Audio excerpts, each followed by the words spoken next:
Grabe, ang taas ng sahod ko na naman. My God.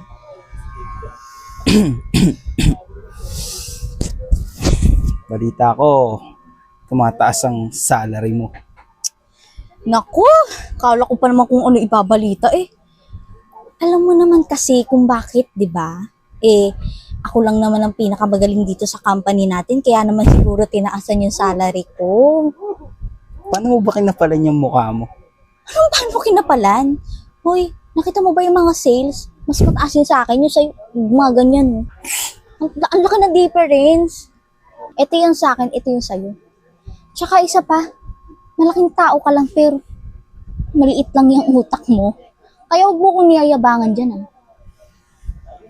Parang ikaw ata ang nagyayabang ah. Konti lang ang inangat ng sahod mo sa akin, tandaan mo yan. Bakit? At least tumaas pa din, di ba? Well, deserve ko naman din siguro yun kasi nakakapagod din yung trabaho natin dito eh. Ikaw, mukhang hindi ka pagod. Di ka siguro nag-work. Na? Bakit? Nakita mo ba? Ang dami ko nga client kanina sa labas eh. Ay, yun ba? Sila kasi yung mga client na nireject ko. Oo, pinapunta ko sila sa office mo. Kasi di ba, alam mo naman, bagay sila sa'yo. Kasi wala ka rin namang kwenta, di ba? Mga tinatanggap ko lang dito sa office ko, yung may mga high IQ, ganun. Talino. Bakit parang yumayabang ka ata? Well, hindi naman ako yumayabang. Sinasabi ko lang naman kasi talaga yung totoo. Kasi, alam mo na, tinan mo, si boss. Pero mo si boss pa lang nakikita na yung difference natin, di ba? Kaya siguro ganun, mas mataas yung salary ko sa'yo. Ano mo naman siguro, si boss. Tumatanda na, siguro lumalabo na rin yung mata. Kahit babae ako, kayang-kaya ko yung pilipitin yung leeg mo. Ha? Kaya huwag mo kong inaangasan dito. Hindi porket lalaki ka, hindi porket malaki ka, kakatakutan kita. Duh! Sa utak pa nga lang, lamang na ako eh. Ano pang silbi niyang tangkad? Buong laki mo kung wala ka namang utak. Tandaan mo tong araw na to. Tumaas lang yung salary mo eh, kung kala mo kung sino ka na. Hindi ko kailangan tandaan tong araw na to kasi ganito na talaga ang salary ko. Mataas kesa sa'yo. Tandaan mo girl, lahat ng nagmamataas, binababa. At lahat ng nasa baba, tinataas. Kaya mag-antay ka lang. Well, okay, sabi mo eh. Tsaka hindi naman kita kailangan katakutan. Bakit? Sino ka ba? Ikaw lang naman si... Well, ka-workmate lang naman kita, hindi ka naman si boss. Kaya ba't kita kakatakutan? Eh God! Common sense! Alam mo ikaw, kung wala ka lang din namang magandang sasabihin, bumalik ka na lang sa opisina mo at interviewin mo yung mga kliyente mong wala namang utak, wala ding silbi, kagaya mo. Di kaya mas magandang kausapin mo na lang din yung sarili. Alam mo, malaki naman yung salamin sa CR, di ba? Kausapin mo yung sarili mo doon. Baka mamaya bigla pa yung sumagot. O di kaya baka mamaya mas matalino pa yung sayo. Napakayabang mo naman. Hoy, lalaki, wala ka na ba ibang sasabihin? Puro ka na lang, pakiyabang mo naman. Di mo ba napapansin yun? Yan, napaghahalataan tayo eh. Ano? Di ba? Wala kang utak, dyan pa lang, di ka na makasagot sa akin. Alam, ba't nila tinanggap dito sa kumpanya na to eh? Oo, office mate mo lang ako sa ngayon. Pero magiging boss mo rin ako. Tandaan mo yan. Wow! Ang taas ng pangarap, hindi ko maabot. Oo, grabe naman.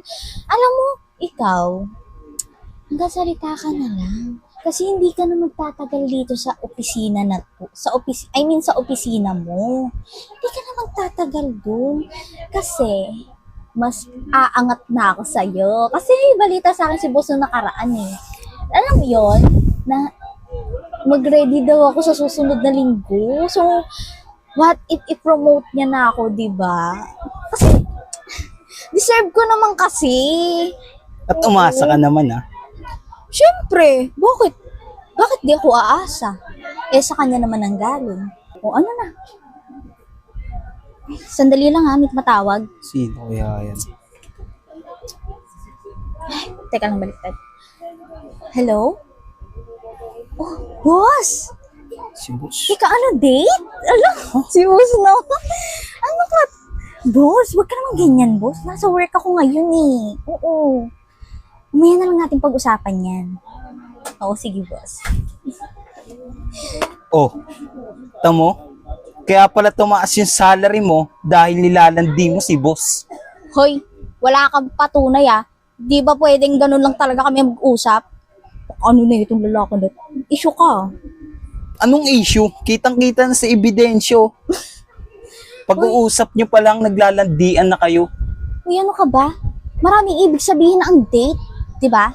Like, calendar. Like, mga number sa calendar. Ganun. Di ba? Mali ka lang ng pagkaintindi. Mayabang ng babae, malandi ka pa. Pati si boss ba naman? Pare-parehas lang tayo nagtatrabaho dito. Di mo ba kayang magtrabaho ng patas? Pati ba naman si boss nilalandi mo? Napakalandi mo talaga. Excuse me? Bago mo ko sabihan ng malandi, kahit mag 1v1 pa tayo, mas mataas pa rin ang sales ko sa'yo. Dahil mas magaling ako sa'yo. Kaya huwag mo kong minamalandi-malandi dyan ha. Kung ano naman kung ako yung gusto ni boss. Diba? Wala kang magagawa dun. Alam nga namang ikaw magustuhan niya. Tsaka kung anong problema mo kung nilalandi ko si boss? Bakit? Bading ka ba? Baka type mo si boss ha? My God! Ang bagra! Bantot. Paano pag sinabi kong ikaw yung gusto ko? At nagsiselos ako kay boss? Huwag ka nga ganyan. Kakadiri ka. Naman, doon na lang ako kay boss, no? Kung ganyan lang din naman, mas may silbi pa siya kaysa sa'yo. Amo nga, kanina pa ako salita ng salita, wala naman akong napala sa'yo. At tandaan mo, sa sales ka lang nakalamang at hindi sa tunay na buhay. Dahil kung tutuusin, lamang pa rin ako sa'yo dahil babae ka lang. Uy, wag mo nga akong dinuduro. Tsaka kung ako nga sa'yo, bumalik ka na sa opisina mo. Iinis ako sa'yo eh. Ano pa hinihintay mo? Alis na. Kakausapin mo muna yung mga customer ko. Che, Bako lang to. Ay! Putol pa lang. Ba, nagdedilulo na naman ako.